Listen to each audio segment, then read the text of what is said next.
The sun bore down like judgment on the roadside market of Mbano village, dust swirling in the heat as women shouted prices and children chased chickens between their mothers' feet. Amina stood at the edge of it all, clutching a single yam wrapped in faded cloth, the last food in her home, the last thing she hadn't sold. Her wrapper was worn thin, her slippers uneven from too many days of walking. Sweat clung to her brow, but it wasn't the sun that weighed her down, it was life itself. Since her husband's death 3 years ago, each day had been a quiet war against hunger, debt, and shame. This yam was supposed to be dinner for her and her son Tariq. He hadn't eaten since the night before. A commotion stirred near the fruit stall. A man, lean, barefoot, and coated in dust, shuffled from one vendor to the next. His clothes were ragged, his hands trembling. He asked in a hoarse voice, "Please, just a piece of fruit. Anything. I haven't eaten in 2 days." One woman laughed at him. Another waved him off like a fly. A young boy threw a pebble at his back. Amina watched silently. The man limped past her, pausing only briefly when his eyes met hers. Something flickered there. Recognition? No. It was something deeper. Weariness, yes, but also a quiet dignity underneath the grime. She didn't think. She just stepped forward. "Here," she said, unwrapping the yam. "Take it." He blinked, confused. "Madam, that is your food. You have your own children to feed." She forced a tired smile. "Even if I go hungry, may you have strength for your journey." He stared at her for a moment longer, as if trying to memorize her face. Then, slowly, he reached out and took the yam with both hands, as though it were a sacred offering. "Thank you," he whispered. "You have given more than food." He turned and walked away, disappearing into the sea of market noise. Amina stood motionless, hands empty. Her stomach ached, not just from hunger, but from the constant sacrifice. Still, as a faint breeze passed through the dusty heat, she closed her eyes and breathed. Her son would ask about the yam tonight. She would tell him a story instead. And somewhere in the crowd, a man walked with her kindness in his hands and something else stirring in his chest. The compound had once held laughter. Years ago, when Amina and her late husband, Jamil, were newly married, it was filled with hope. Now, it was falling apart, walls chipped, zinc roof rusting, the small courtyard cluttered with buckets, broken stools, and cracked basin. The paint had long since peeled away, and weeds crept through the cracks, like secrets no one dared pull out. Amina scrubbed clothes on a stone slab, her hands raw and wet. Her fingers moved quickly, mechanically. Her mind, though, was somewhere else. On the market where she'd just given away the last yam, on the debt she couldn't pay, and on the shame that clung to her like the dust she couldn't wash off. Inside the dim room, her son Tariq sat cross-legged on the floor, reading a borrowed textbook by the weak light leaking through the shutters. He was quiet, as always, watching, learning, not just from books, but from the world, from her. She didn't have to tell him they had no food. He already knew. He never complained, never begged for more. He would simply place his small hand on her back when she was tired and say, "It's okay, Mama. I'm not really hungry." But he was, and she knew it. Amina had once been someone, a primary school teacher, respected, proud. Her students loved her, and her lesson books were filled with careful notes and drawings. But when her mother fell ill and no one else stepped up, Amina took leave to care for her. The school replaced her within weeks. The headmaster never even said goodbye. That was the beginning of her descent. Jamil died 6 months later in a construction accident. A slab fell, crushing his spine. He was gone before they reached the clinic. His family, instead of embracing her, turned cold. They whispered she was cursed, that her presence had pulled misfortune onto their son. Only Fatima, his older sister, stayed, but not out of kindness. Fatima moved into the compound like a storm, loud and bitter, taking over the kitchen, shouting orders, and reminding Amina daily that she was lucky to still have a roof over her head. "If not for my brother's name, you would be on the street," Fatima often hissed, arms crossed, eyes sharp. Amina swallowed it all. For Tariq. The village, too, seemed to turn on her after Jamil's death. Work was scarce. The other women whispered when she passed. Some men eyed her like a widow was nothing more than a wandering shadow. Still, she found ways to survive, washing clothes, running errands, grinding pepper for hours to earn a few naira. But it was never enough. Chief Malam Idris, the man who sat on the village council like a bloated toad, summoned her last week. He waved the tax ledger like a sword. "You owe 35,000 naira, he said, as if it were the price of air. "If you can't pay, maybe there are other ways you can serve the village." His eyes drifted down her body, slow and unashamed. She stood there in silence, heart pounding, skin crawling. "I'm not that kind of woman," she said finally, her voice steady, even as her hands trembled. He laughed. "Then maybe you're not the kind of woman who needs a home." He gave her 2 weeks, then walked out. Amina didn't cry. She didn't have the luxury of tears anymore. But that night, while Tariq slept, she sat outside on a stool, head resting on the mud wall, and stared into the dark. She wasn't just fighting poverty, she was fighting silence, shame, a system that had forgotten women like her, widows, mothers, survivors, who lived in plain sight but were never truly seen. And now, the roof over her son's head was slipping away, all for a number scrawled on a dirty paper. She needed a miracle, or at least a crack in the sky, but for now, all she had was resolve, thin, worn, but still intact. She had given away her last yam that morning, and yet, as she looked at her sleeping son through the open window, something inside her refused to bend. Let them call her cursed, let them call her anything. She would find a way, for Tariq, for herself, for the name her husband once gave her. Not widow, not beggar, but Amina, the trustworthy, the kind. She would not let the world rename her. 3 days had passed since Amina gave away her last yam. Hunger had become a quiet, persistent ache in her belly. But it wasn't new. She'd learned to live with emptiness. What she hadn't expected was what arrived on the 4th day. The sun was still climbing when a convoy of black SUVs rolled into Mbano village, engines purring like wild animals. The market froze. Women paused with yam baskets on their heads. Children ran barefoot to watch. Even the goats went quiet. Men in clean, sharp suits stepped out, flanked by armed security officers. No one recognized them. No one had ever seen such a show of power in Mbano, not since the last election, when promises were made and forgotten by sunset. The men walked through the village slowly, asking quiet questions. Who lives where? How are widows treated? Who collects the taxes? And where does the money go? Panic spread like fire. Chief Idris appeared quickly, his agbada poorly ironed, sweat already beading on his bald head. He forced a smile as he waddled up to the delegation. "Ah, welcome, welcome.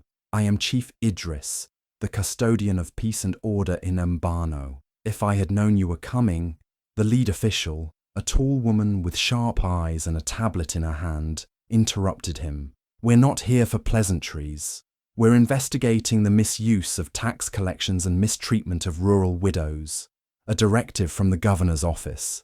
Chief Idris's smile cracked. "Governor," he stammered. "But he hasn't even taken official residence in the region. We were told he was still in the capital." "That's what you were told," the woman said calmly. The officials began walking through the village again, speaking to elders, mothers, and even children. They took notes, photographed dilapidated homes, listened to whispered stories of how Chief Idris kept 2 ledgers, one for the state and one for himself. Amina was at the well, filling a small container, when the rumors reached her. "They're saying it's because of that stranger," a woman said, low-voiced. "What stranger?" another asked. "The one Amina gave her last yam to." Amina's heart stumbled. "Someone said he's the new governor." The word dropped like a stone in her chest. "Governor?" She left the water and ran, not out of fear, but disbelief. Could it be true? That disheveled man with the haunted eyes. She reached her compound to find 2 officials already waiting for her. They smiled politely. "Are you Amina al-Hassan?" She nodded slowly, breath caught in her throat. "The governor would like to see you." She didn't move. Couldn't. Fatima emerged from inside, apron tied tight, eyes wide with disbelief. "What does the governor want with her?" she hissed, but no one answered. The officials led Amina to the town hall, where people had gathered like it was market day. The air buzzed with rumors and envy. Children tugged on their mothers' wrappers, whispering. She fed the governor. She didn't even know. Inside, standing at the front of the room, was the man she had fed, but he wasn't covered in dust anymore. He wore a fitted navy suit, clean and commanding. The lines on his face were still there, but now they looked like strength, not weariness. And when his eyes met hers, the room faded for a second. "I remember you," he said, voice steady, clear. She looked down. unsure how to stand in front of so many eyes, so much power. You gave me your last meal, he continued. You didn't know who I was. You didn't ask for anything in return. You simply saw a hungry man and helped him. The room was silent. He turned to the officials. She is the reason we are here. Gasps rippled through the crowd. Obinna, Governor Obinna now, turned back to her. Your kindness, in a place where kindness is rare, reminded me why I took this position in the first place. I wanted to see the truth of how our people live, how our leaders lead or fail to lead. He paused, then said, You showed me more humanity than most men with titles have ever shown. Amina swallowed hard, her hands trembling. Outside, the whispers had turned to waves. The widow fed a governor. She didn't even know. Maybe she's not cursed after all. And behind them, in the corner, Chief Idris sat frozen, his face pale, his mouth dry, because he knew his time was up. In the days that followed Obinna's revelation, Amina's world shifted. Some villagers treated her like a hero, mothers smiled more warmly, and strangers greeted her in the market with respect. A few women even brought cassava, tomatoes, a little oil, quiet offerings from those who knew the price of hunger. They whispered things like, You saved us all, or maybe now they'll stop stealing from us. But others weren't so kind. She planned it, a man at the local bar muttered. You think it's coincidence she gave her yam to the only governor who comes undercover? They say she bewitched him, another whispered. That's how widows survive, with tricks and pity. Even her in-laws grew colder. Fatima was furious, unable to hide her contempt. I always knew you were cunning, she spat, slamming a pot down one afternoon. You parade around like a saint, but deep down you're no different than the rest. This house you cling to, it's not even yours. If Jamil was alive, he'd be ashamed. Amina didn't answer. She couldn't. Her throat felt tight for hours after. Then one morning, a letter arrived. It was from the state capital, embossed with the governor's seal. It bore an official invitation. Amina al-Hassan was requested as the guest of honor at a state-level women's empowerment conference. Travel arrangements and accommodations had been arranged. It was signed in Obina's own hand. She held the letter like it might burn her. That night, she sat with the lamp low, Tariq beside her, reading. I don't know if I should go, she said softly. Maybe this is too much. Maybe I should just be grateful and stay quiet. Tariq looked up. Mama, he said, you taught me never to bow to fear. Remember when I was scared to go to school because the other boys laughed at my old shoes? You told me courage doesn't wait for comfort. Her eyes welled. She didn't speak for a long time. Then she whispered, You're right. Fatima raged when she found out. You'll humiliate this family more than you already have, running after a governor like a dog chasing scraps. Amina packed her small bag anyway. Before she left, Chief Idris appeared in her compound like a shadow that wouldn't die. You think this changes anything? He hissed, standing too close. You think sitting next to a governor makes you clean, makes you safe? Amina met his eyes. Number, but it makes me seen, he sneered. Watch yourself. Power shifts quickly in this country. She left the next morning. The capital was overwhelming. Wide roads, tall buildings, polished floors, voices in elevators. But what struck Amina most was the silence of wealth. No generators humming, no water buckets slamming against ground, no shouting neighbors, just quiet and cold air. At the conference, she stood at the edge of the room while dozens of women in bright lace and ghil talked in circles of policy and progress. Then, Obinna took the stage. He wore no robe of office, just a simple kaftan and calm presence. When he spoke, the room fell still. I was a man tired of ceremony, he said. So I went walking, alone, in the dust and the noise of our forgotten villages. I saw pain. I saw greed.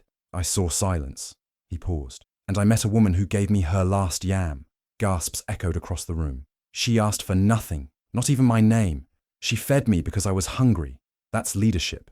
That's strength. That's the spirit Nigeria forgot to protect. He turned, gesturing toward her. Amina al-Hassan, please come forward. She froze, hands trembling. She walked to the stage as applause rose like a wave. Cameras flashed. She felt the weight of it all, shame, pride, disbelief, pressing into her ribs. Obinna handed her a framed certificate, then took her hand gently. We want you to serve, he said quietly. A new committee for rural women's welfare, fair tax systems, and widow protections. We need your voice. She barely managed to nod. After the ceremony, he took her aside in a quiet room. "There's one more thing," he said. "I need your help." He showed her a document, a summary of findings against Chief Idris and 5 other local leaders. Embezzlement, sexual coercion, unrecorded land sales, intimidation. "I need you to testify," he said. "Not just for yourself, for all the women too afraid to speak." Amina's breath caught. She stared at the paper like it might bite. "They'll come for me," she whispered. "You know they will." "Yes," he said, "but they already do. At least this time, you won't be alone." She sat silently, remembering her compound, her neighbors, Fatima's cruelty, the fear that had ruled her life since Jamil died. If she stayed quiet, she could go home, live simply, maybe even secure a job through the committee. Safety, comfort, a chance at peace. But if she spoke, if she stood in the witness box and named names, it would not just be her life at risk, it would ripple through every corner of Mbano. She closed her eyes, heard Tari. When Amina stepped off the bus back in Mbano, something had changed in her, and everyone saw it. She no longer walked with her eyes to the ground. Her wrapper was pressed, her blouse tucked, her headscarf sat neatly, not rushed. Her hands still bore calluses from years of work, but her back no longer bent. Even her silence had weight now. At first, people watched from a distance. A few offered greetings. Children waved. A man at the market nodded with faint respect. But not everyone welcomed her return. Fatima stood at the compound gate, arms crossed. "So," she said coldly, "now you're government woman?" Amina didn't respond. She walked past her into the compound and began sweeping the dirt yard with slow, deliberate strokes. She had no energy for arguments. She just wanted peace. It didn't last. 2 days later, whispers began to rise like smoke, small at first, then growing bolder. "I heard she shared bed with the governor," one woman said at the well. "They said she stole money from the women's committee," another murmured. Then came the letter, printed on fake letterhead, stamped with a stolen seal. It claimed that Amina had siphoned 250,000 naira, meant for village women, and that the governor's office was investigating. Fatima waved it proudly in the market. "This is who you honor," she shouted. "A widow who spreads her legs and steals from the very people she claims to protect." The crowd didn't question it. They wanted scandal more than truth. At school, Tariq was cornered by older boys. One shoved him hard. Another slapped his books to the ground. "Your mama's a thief!" one yelled. Tariq fought back, small fists flying, but he was no match. A teacher pulled him away, bruised and bleeding. That night, Amina sat by the lamp, her son's swollen eyes staring back at her. She crumbled. "I should resign," she whispered, voice hollow. "Let them have it all. The shame, the lies. I don't want this fight anymore." Tariq held her hand. "You told me to stand when it's hardest," he said quietly. "Don't sit now." She didn't sleep that night. The next morning, Mbano was louder than usual. Cars, people, cameras. A black SUV rolled into the square. Doors opened. Governor Obina stepped out, not dusty, not undercover, fully robed in his official regalia, flanked by security and media crews. The village froze. He walked straight to the town centre and asked the elders to gather everyone. Within the hour, the crowd was packed tight, every eye trained on him. "I've come," Obina said, "because lies travel faster than truth, but truth always arrives." He held up the fake letter. "This document," he announced, "is a forgery, fabricated by those desperate to silence a woman who stood against exploitation. We traced the printing. We traced the seal." He turned toward Chief Idris, who stood nervously behind the elders. "You signed it, Chief." The crowd gasped. "And you," he said, turning to Fatima, "distributed it." Fatima stumbled back, face pale. Then Obina motioned to an aide, who produced a tablet.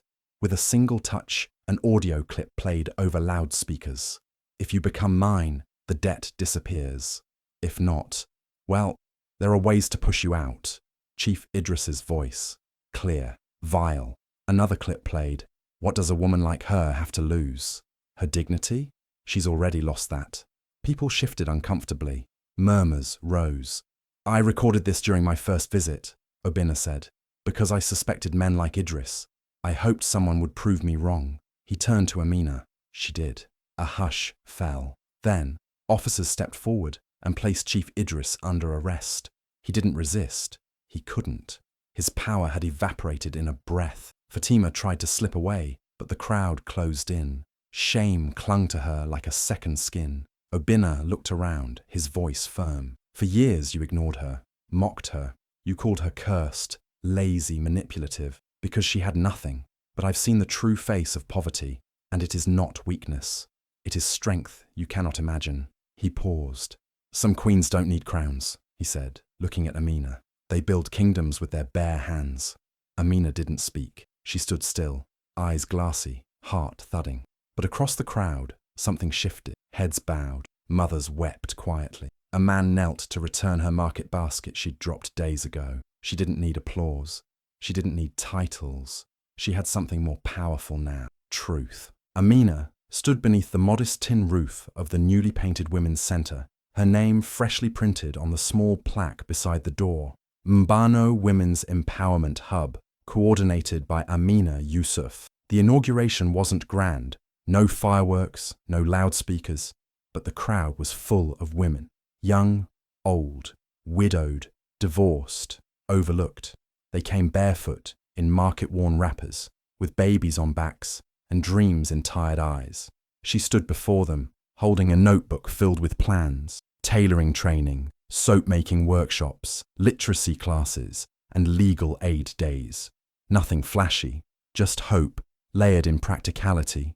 And this time, no one laughed at her voice when she spoke. The government, true to Obinna's word, had provided funding, small at first, but consistent. Enough to renovate the old clinic space, hire 2 local women as trainers, and buy 10 sewing machines. It was a start. Each morning, she opened the centre early, sweeping the compound with a quiet dignity. When the women arrived, she greeted them all by name. She remembered what it felt like to be invisible. A month into the centre's operations, as she was sorting rice for the communal lunch, she heard a hesitant voice behind her. Amina, sister. She turned. Fatima stood at the doorway. Her wrapper was clean, but old. Her eyes, once sharp with judgment, now swam with regret. I came to say I was wrong, she said. Jealousy made me blind. I believed lies because they comforted me. I don't expect your forgiveness. Amina didn't reply right away. She studied her, not with anger, but with understanding. We're hiring 2 cleaners and a kitchen hand, she said after a pause. You can start next week. Wages are standard. Expectations are clear. No gossip, no insults.